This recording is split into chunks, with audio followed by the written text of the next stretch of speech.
बच्चों, आज हमारा जो क्लास है कक्षा 10 में विज्ञान विषय का है।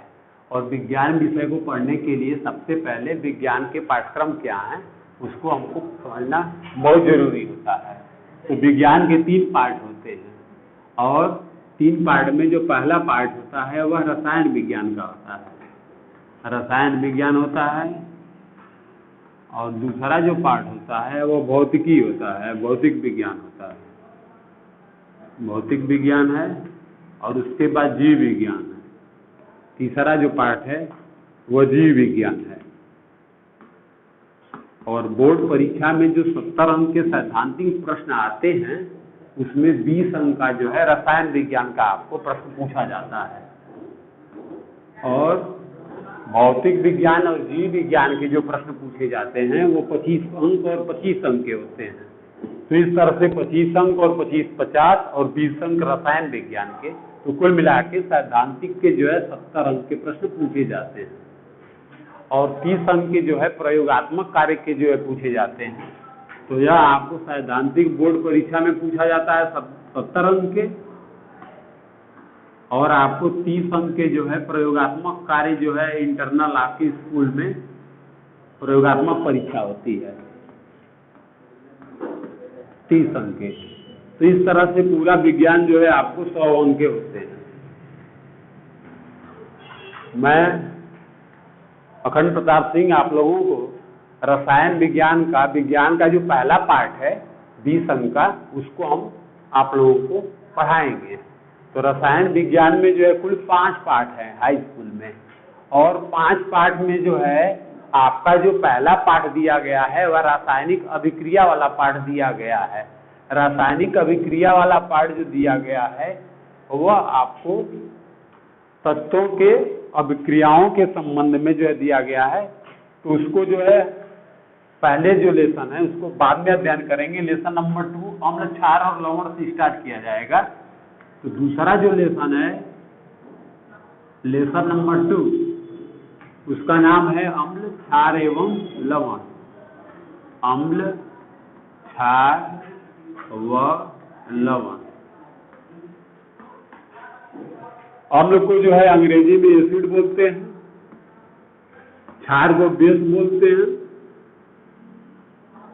और लवण को जो है साल्ट बोलते हैं। तो एसिड, बेस एंड साल्ट। अब अम्ल किसे कहते हैं, क्षार किसे कहते हैं और लवण किसे कहते हैं, इनका अध्ययन हमें लेसन नंबर 2 में करना है। अब सबसे पहले अम्ल को लेते हैं। तो अम्ल को जो है आप एसिड बोलते हैं।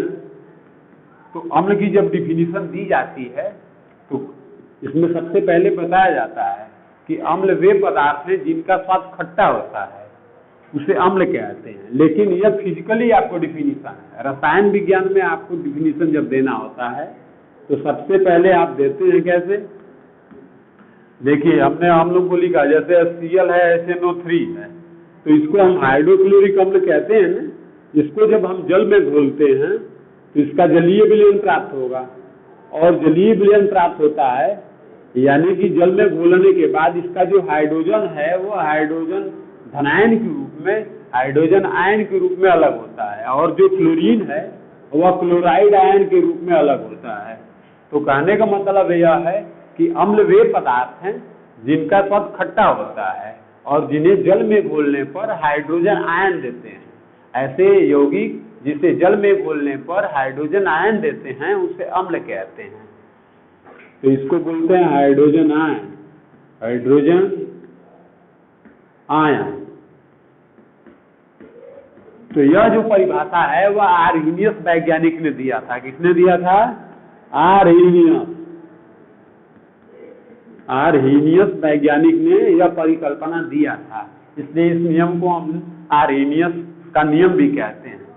तो अम्ल के संबंध में आर्हेनियस कॉन्सेप्ट, आर्हेनियस की अवधारणा पूछता है एनसीईआरटी में, ऐसे भी क्वेश्चन करके पूछता है। तो इसकी परिभाषा जब हम देंगे तो अम्ल वे पदार्थ हैं जिसे जल में घोलने पर हाइड्रोजन आयन देते हैं।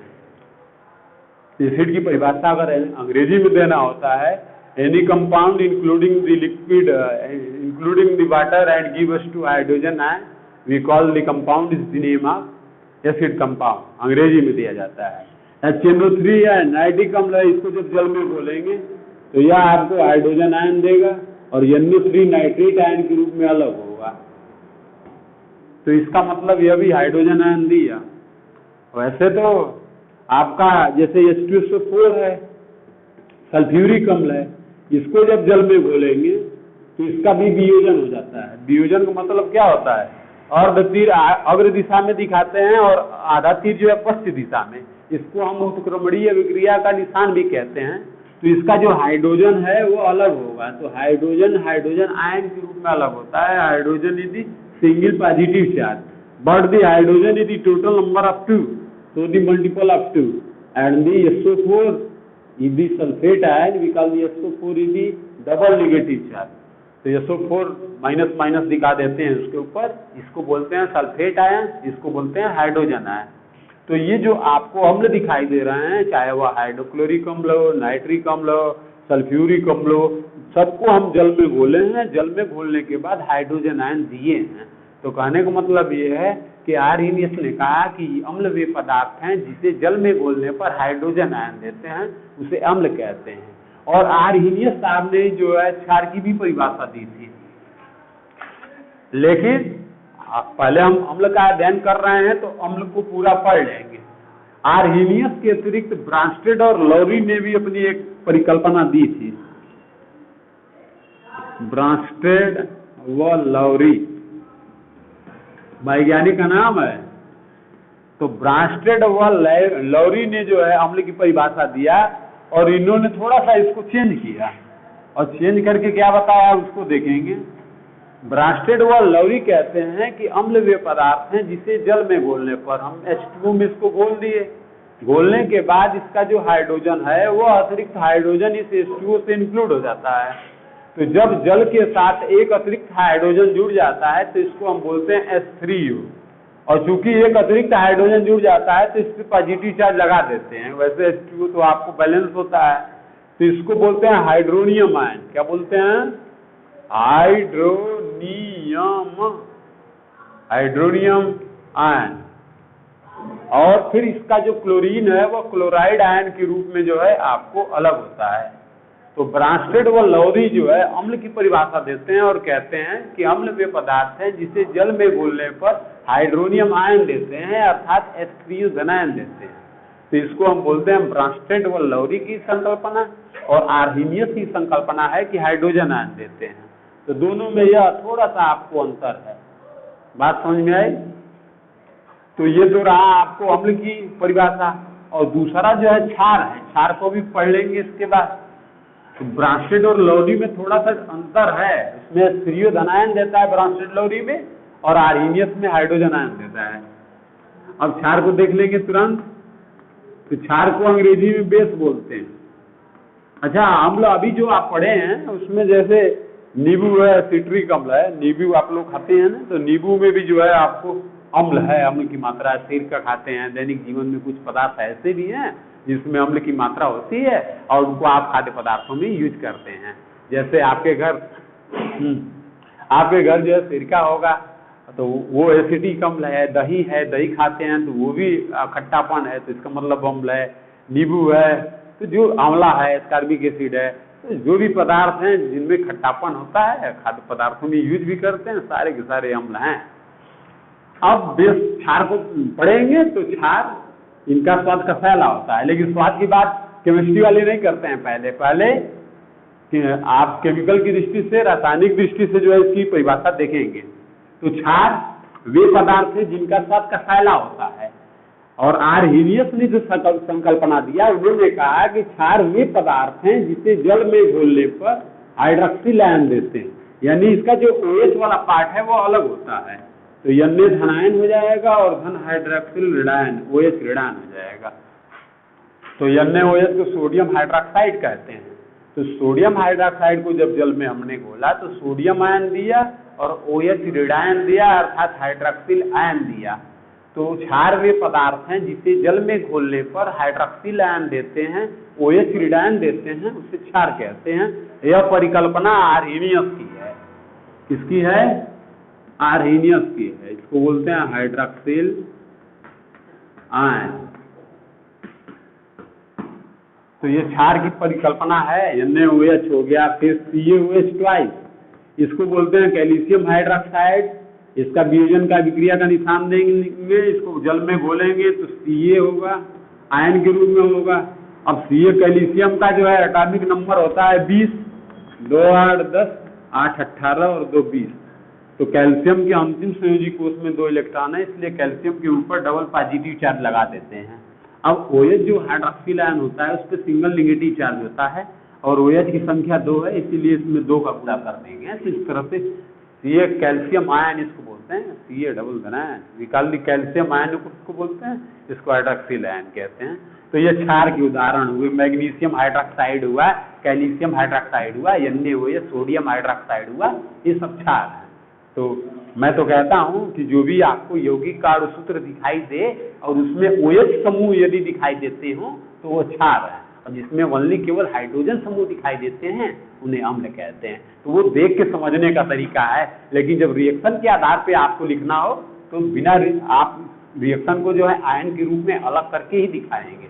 वैसे आर्हेनियस की जो संकल्पना है वो बहुत ही बोर्ड परीक्षा के लिए इंपॉर्टेंट है। बात समझ में आया? अब इसके बाद ये तो क्षार की परिभाषा हो गई। क्षारों के स्वाद कैसे होते हैं? कसैले, और अम्लों के स्वाद होते हैं खट्टापन, यानी खट्टे। ठीक। अब एक प्रश्न उठता है क्या, उसको देखेंगे। फिटकरी देखी है ना आप लोग? तो ये जो फिटकरी होती है श्वेत रंग की होती है, ठोस होती है, श्वेत होता है, उसके बाद ठोस होता है और जल में विलय होती है, घुल जाती है। इसको हमने पानी में घोल दिया। पानी में घोलने के बाद इसका जो विलयन बनेगा वो कैसा होगा? अब फिटकरी को आप यदि चखते हैं तो उसके स्वाद जो है आपको खट्टापन नहीं होता है, कसावपन होता है, कसैला होता है, तब तो क्षार कहेंगे ना। लेकिन ऐसा नहीं है, जब उसको हम पानी में घोलते हैं तो जो उसका विलयन आता है वो अम्लीय होता है। क्या होता है? अम्लीय विलयन होता है। यस, तो यह अम्लीय विलयन होता है, जबकि इसका स्वाद अगर देखें तो कसैला होता है। तो पदार्थों की प्रकृति जो है भिन्नात्मक हो सकती है, लेकिन उसके जो मूल गुण होते हैं वो चेंज नहीं होते।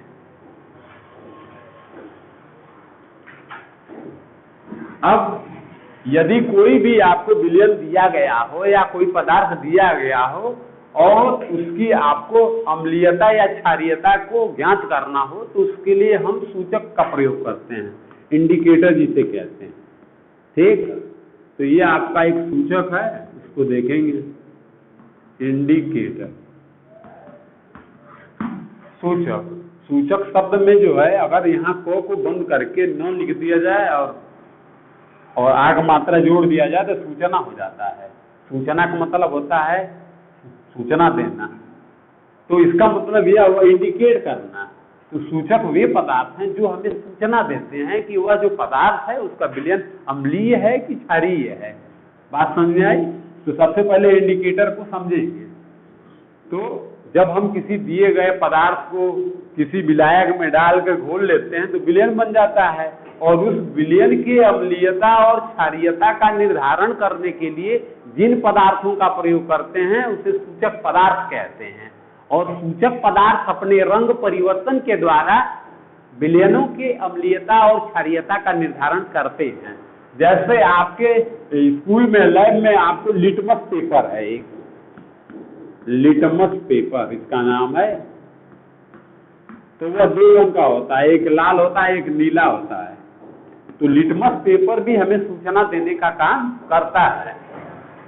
तो देखिए, एक नीला वाला है और एक लाल वाला है, 2 प्रकार के लिटमस पेपर होते हैं।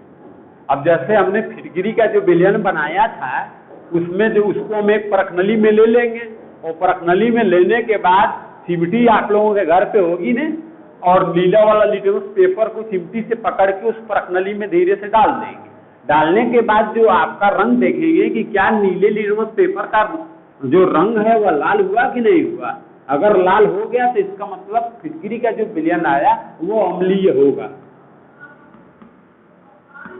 अम्लीय होगा। और यदि लाल लिटमस पेपर को किसी अम्लीय में डालेंगे तो वो नीला नहीं होगा। क्षारीय अगर विलयन होगा तो नीला होगा, लेकिन अगर अम्ल में अगर लाल लिटमस पेपर को डालेंगे तो वो लाल ही रहेगा। तो कहने का मतलब यह है कि नीली लिटमस पेपर को किसी विलयन में डालने पर यदि लाल रंग का हो जाता है तो वह विलयन अम्लीय है, यदि लाल लिटमस पेपर को किसी विलयन में डालने पर उसका कलर ब्लू हो जाता है तो ऐसे विलयन को क्षारीय विलयन कहते हैं। अगर क्षार में आप नीला को डालेंगे तो नीला ही रहेगा। इसका एक प्रयोग है, उसको हम बता देते हैं, समझ जाएंगे आप लोग आसानी से। एक हम जो है व्हाइट पेपर लेते हैं, उस व्हाइट पेपर पे जो है ऐसे व्हाइट पेपर ले लेंगे और एक लिटमस पेपर ऊपर चिपका देंगे और एक नीचे। इसको हम रेड लिख देते हैं और इसको ब्लू लिख देते हैं।